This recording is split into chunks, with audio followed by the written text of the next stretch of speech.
तो good morning दोस्तों। स्वागत है आप सभी का उड़ान एकेडमी के यूट्यूब प्लेटफॉर्म पर। आज 19 अप्रैल का करंट अफेयर हम लोग पढ़ेंगे।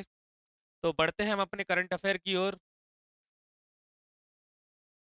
करंट अफेयर की बात राहुल सर के साथ। एग्जाम कोई भी हो, इससे बाहर कुछ भी नहीं। ये आज का हमारा मोटिवेशनल कोट्स है कि प्रयास और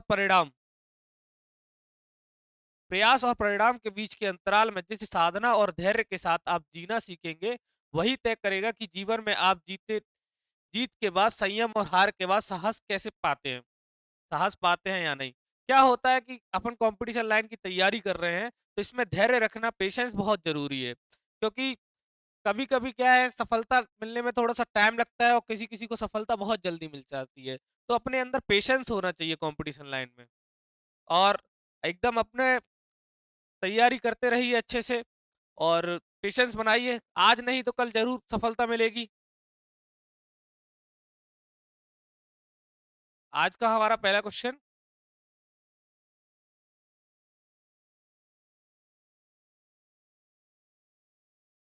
किस राज्य ने 15वीं हॉकी इंडिया सीनियर पुरुष राष्ट्रीय राष्ट्रीय चैंपियनशिप 2025 जीती? तो किस राज्य ने जीती है 15वीं हॉकी इंडिया सीनियर पुरुष राष्ट्रीय चैंपियनशिप? पहली बात तो ये हॉकी जो पुरुष राष्ट्रीय चैंपियनशिप है, ये कहाँ पे हुई है? तो ये कहाँ पे हुई है?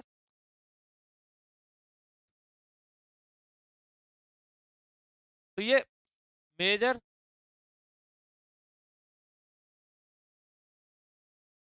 Dhyanchand hockey stadium. कहाँ पे ये? झांसी में हुई है इसकी। कहाँ पे हुआ है ये? झांसी में।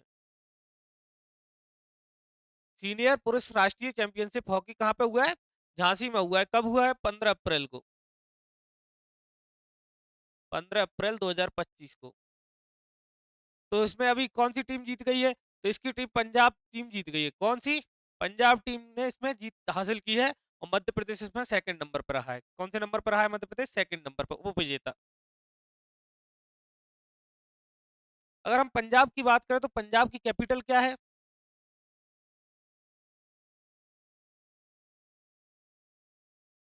और पंजाब के सीएम कौन है? मध्य प्रदेश की कैपिटल और सीएम?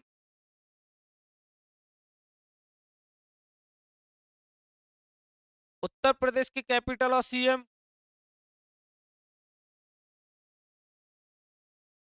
और गुजरात की कैपिटल और CM?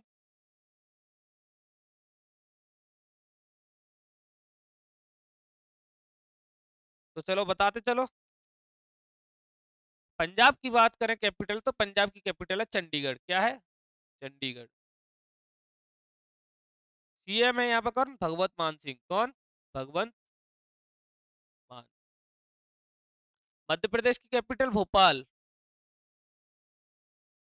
CM doctor Mohan Yadav.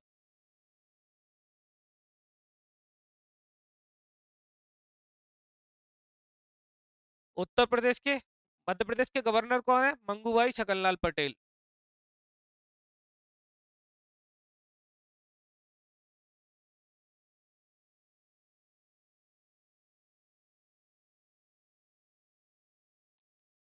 Uttar प्रदेश की कैपिटल लखनऊ। क्या है? लखनऊ।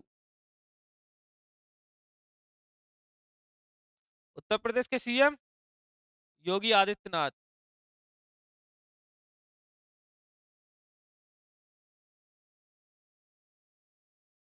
उत्तर प्रदेश के गवर्नर आनंदीबेन पटेल। कौन है? आनंदीबेन पटेल।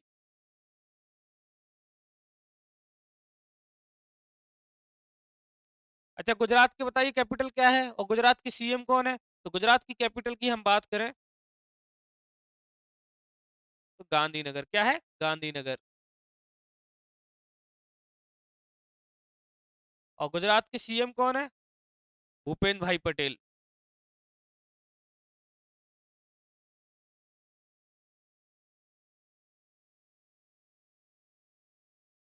और गुजरात के गवर्नर कौन है?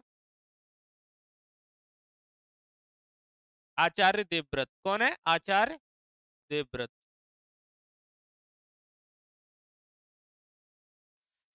तो बढ़ते हैं इस क्वेश्चन की एक्सप्लेनेशन की ओर।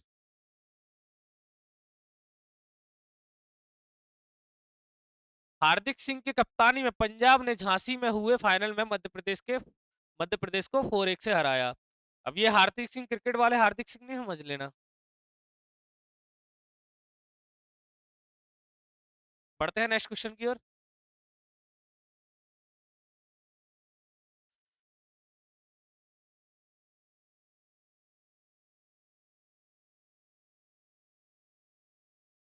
इंदर सिंह, सुरुचि और सौरभ चौधरी ने आईएसएसएफ विश्व कप 2025 में किस इवेंट में स्वर्ण पदक जीता? आईएसएसएफ 2025। आईएसएसएफ के बारे में हम थोड़ी सी बात करते हैं। आईएसएसएफ क्या? ISSF international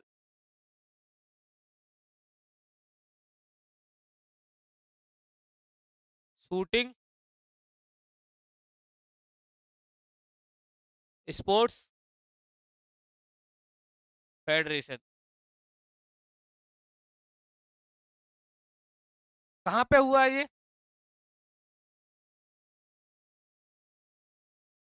Lima, Peru. अगर हम इसके हेडक्वार्टर की बात करें, आईएसएफ के हेडक्वार्टर कहाँ पे है? तो म्यूनिख, जर्मनी में इसका हेडक्वार्टर है, म्यूनिख जर्मनी में। अगर हम बात करें इसकी, इसका हेडक्वार्टर कहाँ है? म्यूनिख जर्मनी में। और क्या जान सकते हैं अपन इसके बारे में, आईएसएसएफ के बारे में? इसका आयोजन कब से कब तक हुआ था?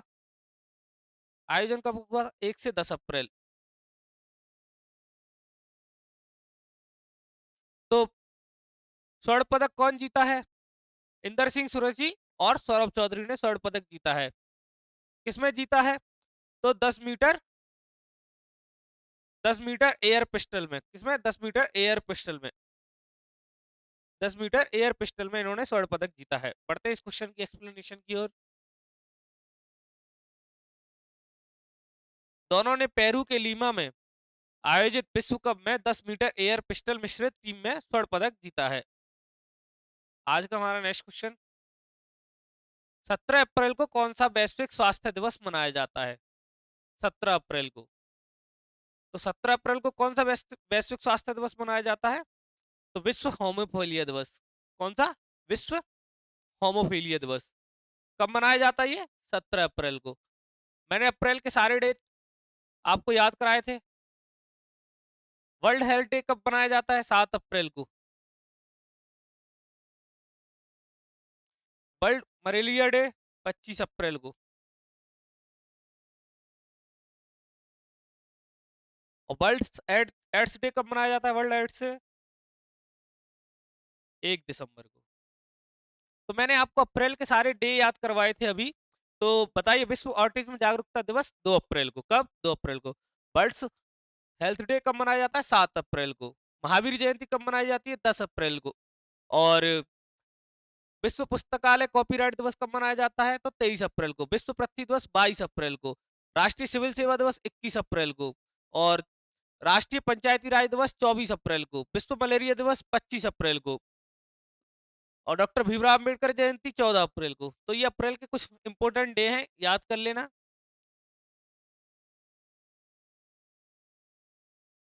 17 अप्रैल यह हीमोफीलिया के बारे में जागरूकता फैलाने के लिए मनाया जाता है। तो 2025 की थीम क्या है इसकी? विश्व हीमोफीलिया दिवस की 2025 की थीम क्या है? सभी के लिए पहुंच। महिलाएं और लड़कियों में भी रक्तस्राव करती हैं। चलो बढ़ते हैं आगे की ओर।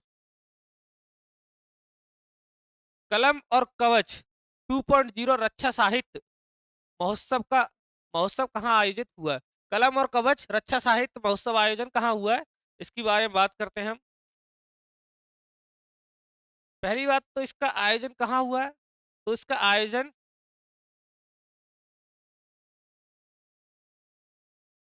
नई दिल्ली नई दिल्ली के मानेकशॉ में इसका आयोजन हुआ है।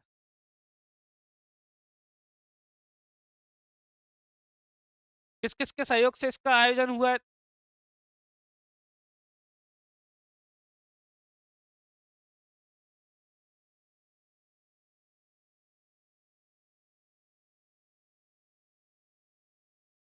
किस किस का सहयोग रहा है इसके आयोजन में? तो संयुक्त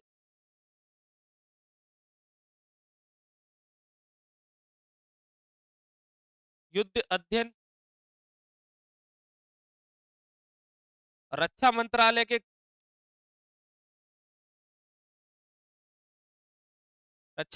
के एकीकृत स्टाफ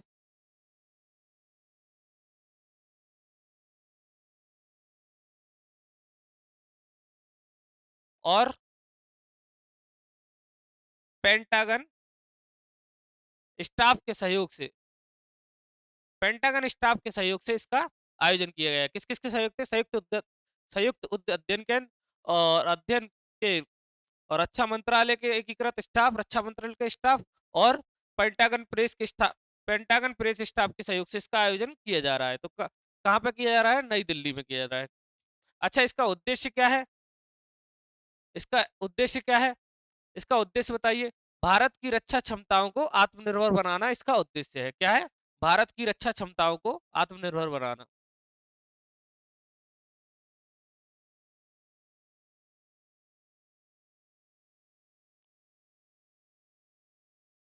भारत की रक्षा क्षमताओं को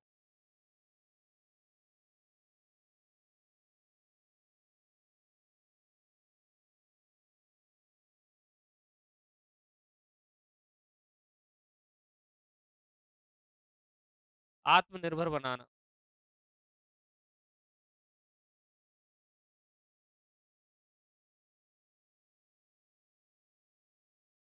तो कहां पे हुआ है ये? नई दिल्ली में। नई दिल्ली की सीएम की बात करें, नई दिल्ली में सीएम कौन है? रेखा गुप्ता।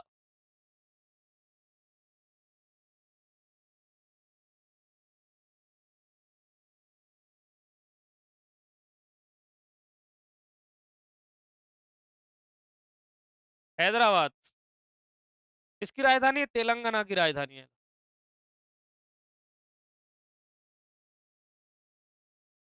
चेन्नई कहाँ की राजधानी है? तमिलनाडु की।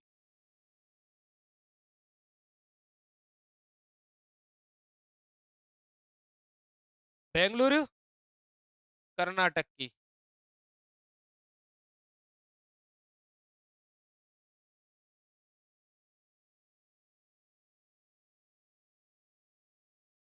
तो इस क्वेश्चन से हमें इतनी जानकारी मिलती है। तो बढ़ते हैं अगले क्वेश्चन की ओर।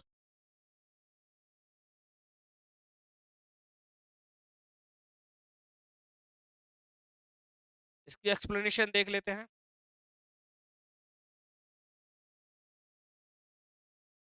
भारत का उदय को रक्षा सुधारों के माध्यम से सुरक्षित करना इसका एक्सप्लेनेशन है। बढ़ते हैं नेक्स्ट क्वेश्चन की ओर। हाल ही में किस राज्य ने अपना 78वां स्थापना दिवस मनाया है? तो किस राज्य ने अपना 78वां स्थापना दिवस मनाया है? तो अभी हिमाचल प्रदेश ने अपना 78वां स्थापना दिवस मनाया है। हिमाचल प्रदेश की बात करें तो हिमाचल प्रदेश की कैपिटल क्या है और यहाँ के सीएम कौन है? केरल की कैपिटल तिरुवनंतपुरम।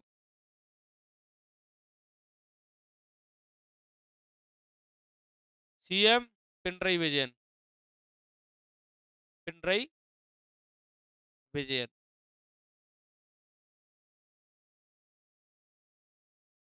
कर्नाटक की बेंगलुरु।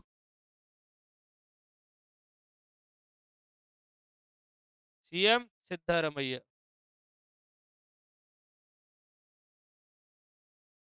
हिमाचल प्रदेश की आप बताइए, हिमाचल प्रदेश की कैपिटल क्या है?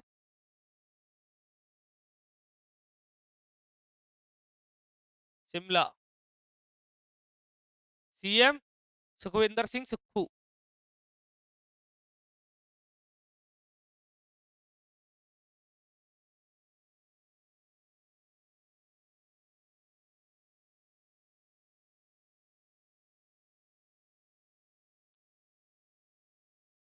पढ़ते हैं इसकी एक्सप्लेनेशन की ओर। हिमाचल प्रदेश की स्थापना 15 अप्रैल 1948 को हुई थी। जीपी दृष्टि कार्यक्रम का मुख्य उद्देश्य क्या है? नेक्स्ट क्वेश्चन अपना जीपी दृष्टि कार्यक्रम। जीपी दृष्टि कार्यक्रम की बात करें तो ये क्या है? ये गुजरात पुलिस द्वारा चलाया गया एक परियोजना है, गुजरात की पुलिस द्वारा चलाई गई एक परियोजना है जीपी दृष्टि। किसके द्वारा? Gujarat police.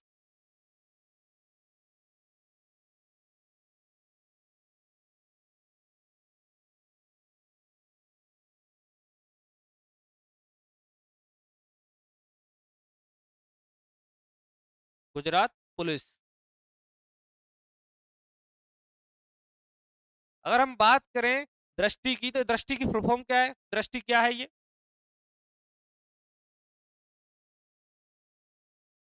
Drawn response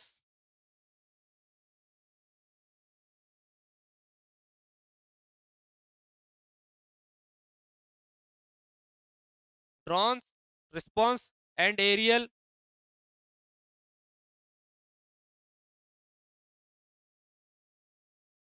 surveillance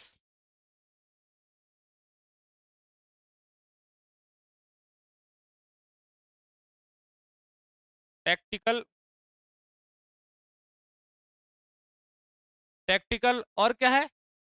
intervention. क्या? इंटरवेंशन।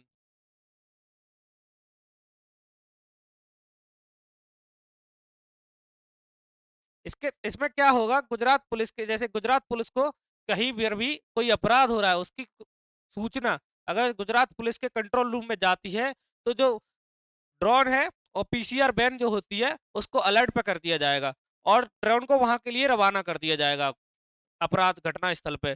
तो वहां के जो ड्रोन से क्या है, घटना स्थल के फुटेज और वीडियो बना ली जाएंगी, जिससे क्या है बाद में पुलिस वहां पहुंचेगी उस टाइम तक, तो जल्दी पुलिस को तैनात कर दिया जाएगा, उसके द्वारा पता चल जाए कहाँ पे घटना हो रही है तो जल्दी से पुलिस वालों को पहुंचा दिया जाएगा ड्रोन की सहायता से, और उसके सबूत वबूत मतलब ढूंढने में आसानी हो जाएगी। तो इसलिए गुजरात पुलिस ने दृष्टि कार्यक्रम शुरू किया। कौन सा? गुजरात पुलिस ने दृष्टि कार्यक्रम। अगर हम बात करें इसके उद्देश्य की, तो इसका उद्देश्य वही है कि साक्ष्य ढूंढना और जल्दी से समय पर अपर घटना स्थल पर पहुंचना, ये सब इसका उद्देश्य है। तो किस लिए? राज्य में ड्रोन पायलटों का परीक्षण, कानून व्यवस्था बनाए रखने के लिए ड्रोन का उपयोग, कृषि निगरानी के लिए ड्रोन का उपयोग, या पर्यटन स्थलों की निगरानी। तो कानून व्यवस्था बनाए रखने के लिए ड्रोन का उपयोग। बढ़ते हैं इसकी एक्सप्लेनेशन की ओर। जीपी दृष्टि कार्यक्रम का उद्देश्य राज्य में कानून बनाना और कानून व्यवस्था का आधुनिक बनाना है, जिसमें ड्रोन का उपयोग अपराध की निगरानी और त्वरित प्रतिक्रिया और अपराध स्थलों के दस्तावेजीकरण के लिए जाता है। बढ़ते हैं नेक्स्ट क्वेश्चन की ओर।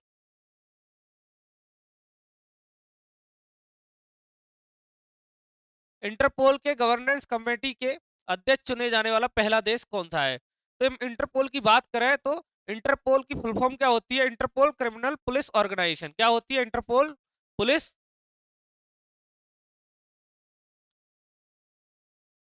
इंटरनेशनल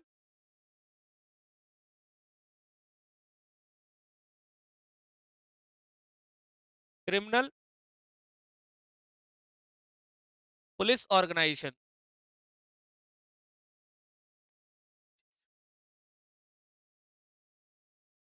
इंटरपोल में कितने सदस्य देश है इंटरपोल के? तो 196 इंटरपोल के सदस्य देश है।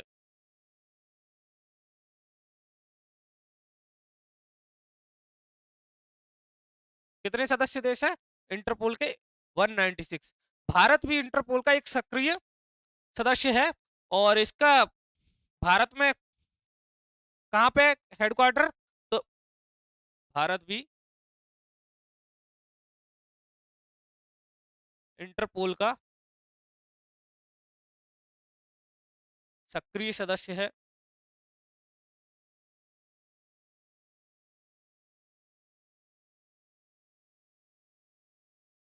नई दिल्ली में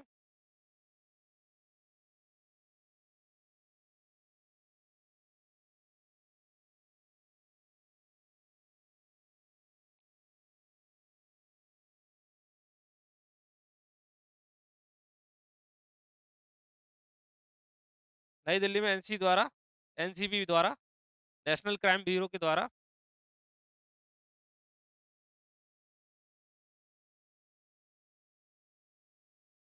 संचालित किया जाता है।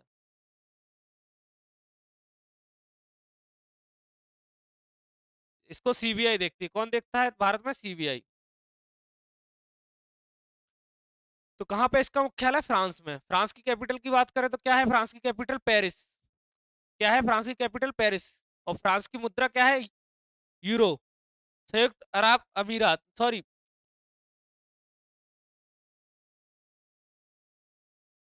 कौन देश चुना गया है? तो संयुक्त अरब अमीरात ऐसा देश, पहला देश है जिसको इंटरपोल कमेटी का अध्यक्ष चुना गया है।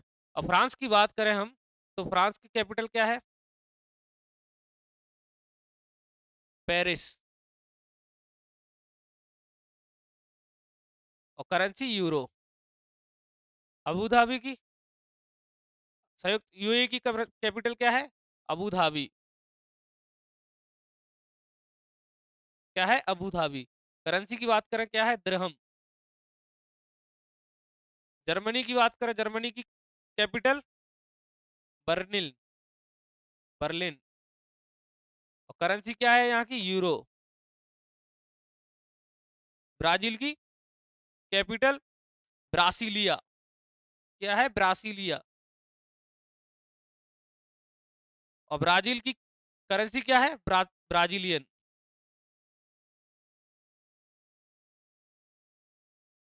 तो पढ़ते हैं इस क्वेश्चन की एक्सप्लेनेशन।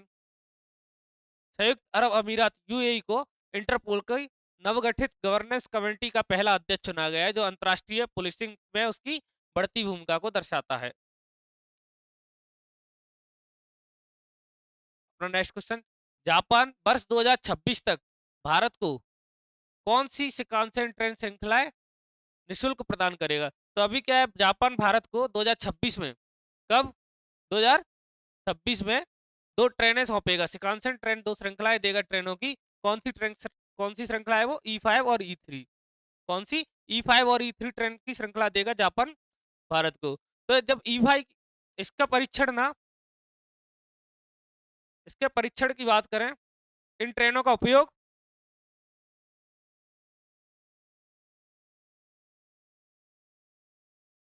इन ट्रेनों का उपयोग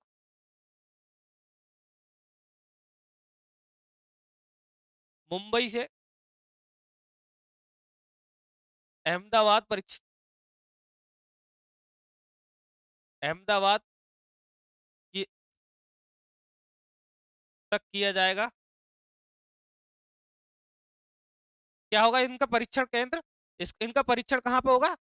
इनको कहाँ पे चलाया जाएगा? सबसे पहले मुंबई से अहमदाबाद चलाया जाएगा, इनका परीक्षण किया जाएगा। तो E5 जो ट्रेन है, अगर हम इसकी बात करें तो इसकी स्पीड की बात करें तो इसकी स्पीड है 320 किलोमीटर प्रति घंटा। और जो E3 ट्रेन है अपनी, इसकी स्पीड की बात करें E3 की, तो 275 किलोमीटर प्रति घंटा। कितनी? 275 किलोमीटर प्रति घंटा। तो बढ़ते हैं इसी के साथ अपने एक्सप्लेनेशन की ओर। जापान ने भारत को दो शिकानसेन ट्रेन सेट E5 और E3 श्रृंखला निशुल्क प्रदान करने की घोषणा की है। नवा क्वेश्चन अपना। भारत और किस देश ने विज्ञान एवं प्रौद्योगिकी में सहयोग बढ़ाने के लिए समझौता ज्ञापन पर हस्ताक्षर किए हैं? तो अभी भारत और इटली ने, किसने? भारत और इटली ने विज्ञान एवं प्रौद्योगिकी में सहयोग बढ़ाने के लिए समझौता ज्ञापन पर हस्ताक्षर किए हैं। तो ये हस्ताक्षर कब किए हैं? 11 अप्रैल को। कब किए हैं? 11 अप्रैल 2025 को ये हस्ताक्षर किए। कहाँ पे किए? नई दिल्ली में।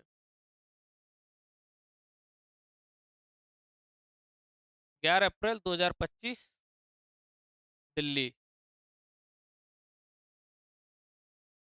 11 अप्रैल 2025 किसने किसने किसने किया है? भारत और इटली ने। किसने किया है? भारत और इटली ने विज्ञान एवं प्रौद्योगिकी में सहयोग बढ़ाने के लिए समझौता ज्ञापन पर हस्ताक्षर किया है। इसका उद्देश्य विज्ञान और प्रौद्योगिकी को आगे बढ़ाना। अगर हम बात करें फ्रांस की, इसी में बात कर लेते हैं फ्रांस की। तो फ्रांस की कैपिटल क्या है? मैंने अभी भी बताया था आपको थोड़ी देर पहले। और फ्रांस की करेंसी क्या है? अमेरिका की कैपिटल करेंसी क्या है? चाइना की कैपिटल करेंसी क्या है? इटली की कैपिटल करेंसी क्या है? तो फ्रांस की कैपिटल है पेरिस। क्या है? पेरिस। और करेंसी है यहाँ की यूरो। अमेरिका की कैपिटल वॉशिंगटन डीसी। क्या है? Washington DC. और यहाँ की करेंसी क्या है अमेरिका की? तो डॉलर। चीन की कैपिटल बीजिंग, और करेंसी है यहाँ की युआन। क्या है? युआन। बीजिंग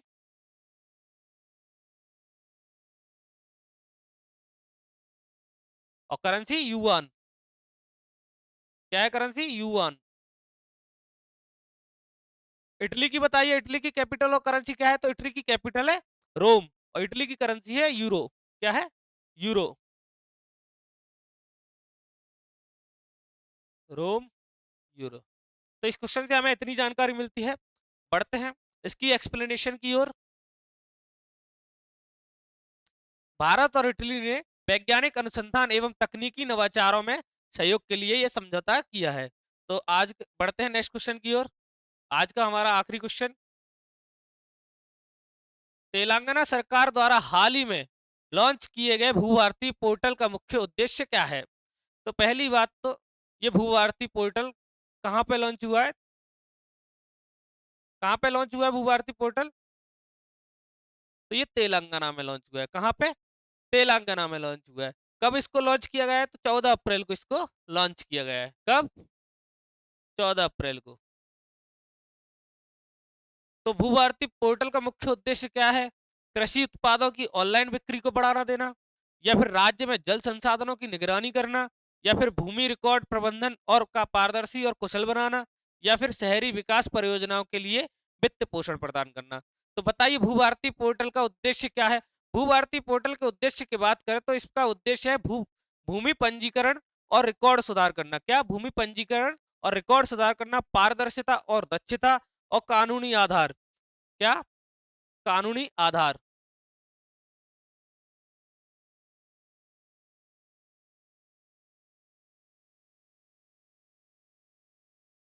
पारदर्शिता बढ़ाना। क्या? पारदर्शिता बढ़ाना।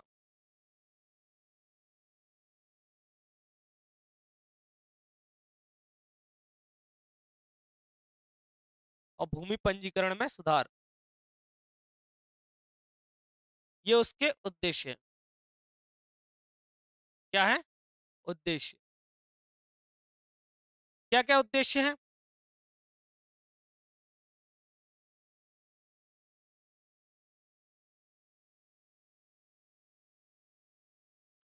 तो कानूनी आधार, पारदर्शिता बढ़ाना,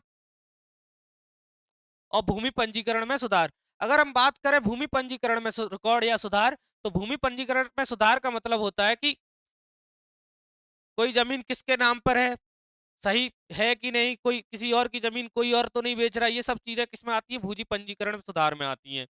और कानूनी आधार और पारदर्शिता बढ़ाना, पारदर्शिता बढ़ाना का मतलब है कि जो लेन देन होता है ना उसमें पारदर्शिता बढ़ाना। कभी कभी क्या है, इसमें धोखेबाजी हो जाती है, इसलिए इसका पारदर्शिता बढ़ाना इसका उद्देश्य है। अगर हम बात करें कानूनी आधार की, तो भू भारती अधिनियम 2024 के तहत इसको स्थापित किया गया है। किसके किसके तहत इसको स्थापित किया गया है? भू भारती अधिनियम 2024।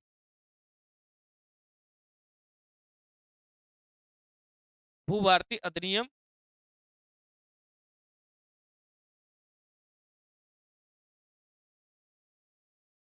2024। भू भारती अधिनियम 2024 के तहत मतलब इसको किया गया है। और इसकी बात करें तो इसके राज्यपाल द्वारा स्वीकृति कब दी गई थी? जनवरी 2025 में।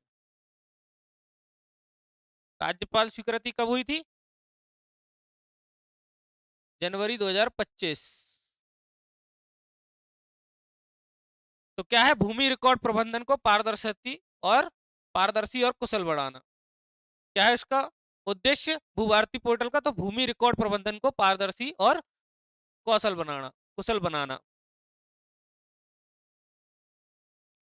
एक्सप्लेनेशन इसकी, तेलंगाना सरकार ने हाल ही में भू भारती पोर्टल लॉन्च किया है, जिसका उद्देश्य राज्य में भूमि रिकॉर्ड प्रबंधन को पारदर्शी बनाना, कुशल बनाना और नागरिकों के लिए सुलभ बनाना है।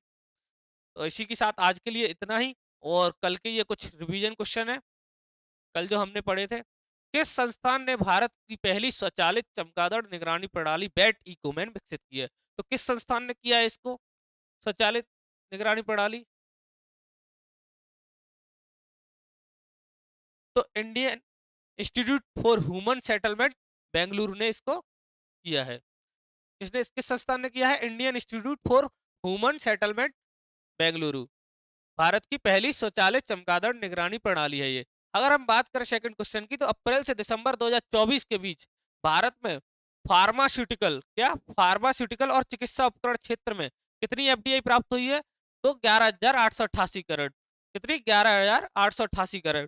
और और ब्राउनफील्ड परियोजना के लिए कितनी एफडीआई प्राप्त हुई? कितनी एफडीआई को मंजूरी दी है? तो 13 एफडीआई को मंजूरी दी है। कितने? 13 एफडीआई। किसके लिए? ब्राउनफील्ड परियोजना के लिए। अच्छा, इसको ब्राउनफील्ड परियोजना के लिए कितना पैसा मिला है?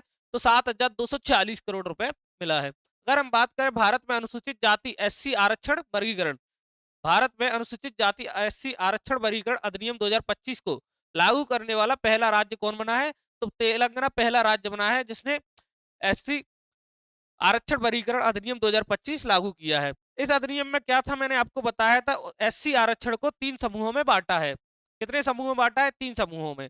पहले समूह में 15 ऐसे वंचित समुदायों को रखा गया है जिनको 1% आरक्षण दिया गया है, और दूसरे समूह में 18 लाभान्वित मध्यम जो लाभान्वित परिवार होते हैं, लाभान्वित समुदाय है, उनको रखा गया है, उनको 9% आरक्षण। और लास्ट में बेहतर जो एससी के जो बेहतर समुदाय हैं, 26 जो बेहतर समुदाय हैं, उनको 5% आरक्षण दिया गया है। किस राज्य ने रूफटॉप सोलर पावर सिस्टम को बढ़ावा देने के लिए सोलर मिशन शुरू किया? तो नागालैंड ने। किसने किया शुरू किया रूफटॉप सोलर पावर सिस्टम? तो नागालैंड ने किया। अगर हम बात करें विश्व स्वास्थ्य दिवस 2025 की थीम क्या है? तो माई हेल्थ माई राइट। क्या है विश्व स्वास्थ्य दिवस की theme? My health my right. Next question, कौन सा देश हाल ही में बच्चों के लिए मलेरिया वैक्सीन को मंजूरी देने वाला पहला देश बना है? तो घाना पहला देश बना है। घाना की बात करें तो घाना की कैपिटल क्या है? अकरा। क्या है घाना की कैपिटल? अकरा। अगर हम बात करें तो इस वैक्सीन का नाम क्या था? इस टीके का, मलेरिया वैक्सीन का जो टीका था उसका नाम था R21 मैट्रिक्स एम, इसका नाम था। तो बढ़ते हैं नेक्स्ट क्वेश्चन की ओर। भारत के 52वें प्रधान न्यायाधीश के रूप में किसे नामित किया गया है? तो B.R. गवई को भारत के 52वें प्रधान न्यायाधीश के रूप में नामित किया गया है। 51वें प्रधान न्यायाधीश के बारे में आप बताइए। बढ़ते हैं, किस राज्य के कुंभकोणम सुपारी को जीआई टैग दिया गया है? तो तमिलनाडु की।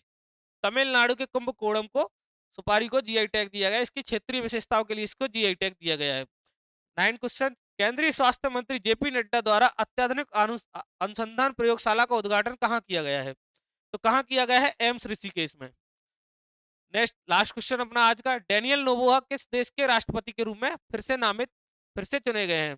तो कौन? Daniel Noboa has been reelected president as the which country? As the president which country? Daniel Noboa किस देश के राष्ट्रपति के रूप में फिर से चुने गए हैं? तो इक्वाडोर के। ये 2023 में इनको 2023 में इनको चुना गया था, तब ये अस्थाई प्रेसिडेंट थे। अब 2025 में इनको स्थायी प्रेसिडेंट के रूप में चुना गया है। आज के लिए इतना ही। ये हमारा ऑफलाइन सेंटर है। अगर आपको ऑफलाइन क्लासेस लेनी है तो आप यहाँ पे एक बार विजिट कर सकते हैं, देख सकते हैं। हमारे यहाँ की फैकल्टीज आपको अनुभव टीम मिलेगी पूरी। तो आप अपने बेहतर भविष्य के लिए ऑफलाइन भी आ सकते हैं, ऑनलाइन भी हमसे बहुत जल्दी स्टार्ट करने वाले हैं। तो ये हमारा ऑफलाइन सेंटर है, और ये हमारा एड्रेस है इंद्रपुरी भोपाल। क्या? इंद्रपुरी भोपाल। ये हमारे कोचिंग के संस्थान के कुछ फ़ोन नंबर हैं। अगर आपको मेरी वीडियो अच्छी लगी हो तो लाइक करें, शेयर करें और सब्सक्राइब करना तो बिल्कुल ही ना भूलें। ये हमारी कोचिंग का नंबर है। आपको करियर से रिलेटेड या फिर किसी भी वैकेंसी को लेकर कुछ भी बात करनी है तो आपको बेहतर गाइडेंस यहाँ से मिलेगा। बाकी थैंक यू। जय श्री राम।